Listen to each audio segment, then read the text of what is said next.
রাহমাতুল্লাহি ওয়া বারাকাতুহু। গত কয়েক মাস আগে আমাদের গ্রামের প্রবাসী কল্যাণ সংস্থা থেকে একটা উদ্যোগ নিয়েছিল যে একটানা যে 5 ওয়াক্ত নামাজ জামাতে মসজিদে পড়তে পারবে তার জন্য পুরস্কার হিসাবে একটা বাইসাইকেল দেওয়া হবে।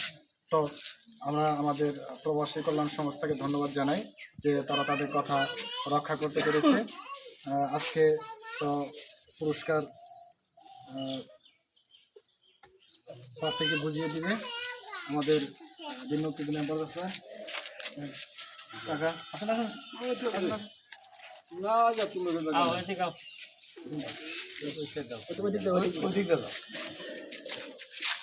আপনি আসেন সবাই আসেন আসেন। তো আজকে এই শুভ লগ্নে প্রবাসী কল্যাণ সংস্থার সকল সদস্যকে মোবারকবাদ এবং উত্তরোত্তর আশা করব তাদের উদ্যোগগুলি ইসলামিক মাইন্ডে চলছে এবং তারা যেন এই কাজগুলি সামনের দিনে উত্তরোত্তর বৃদ্ধি করার লক্ষ্যে নিজেদেরকে নিয়োজিত করে। পাশাপাশি তোমাকে বলবো এই সাইকেল বড় বিষয়টা ইসলামিক আদর্শের মধ্যে উদ্ভব হওয়ার জন্য সংগঠন যে দায়িত্বটা নিয়ে বড় ধরনের একটা উপহার তোমার দিল। তোমার দেহাদেহী তোমার উত্তরসূরি সমবয়সী যারা আছে তারা যেন তোমার সাথে একমত পোষণ করতে পারে।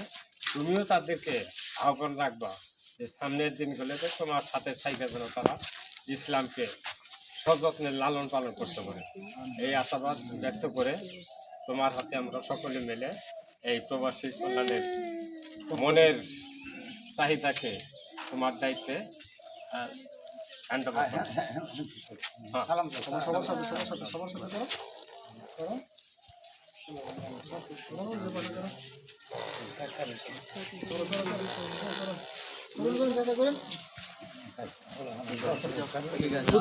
তোমরা নামাজ পড়লে এইরকম সাইকেল দেবো বুঝছো, তোমরা সবাই নামাজ পড়ো।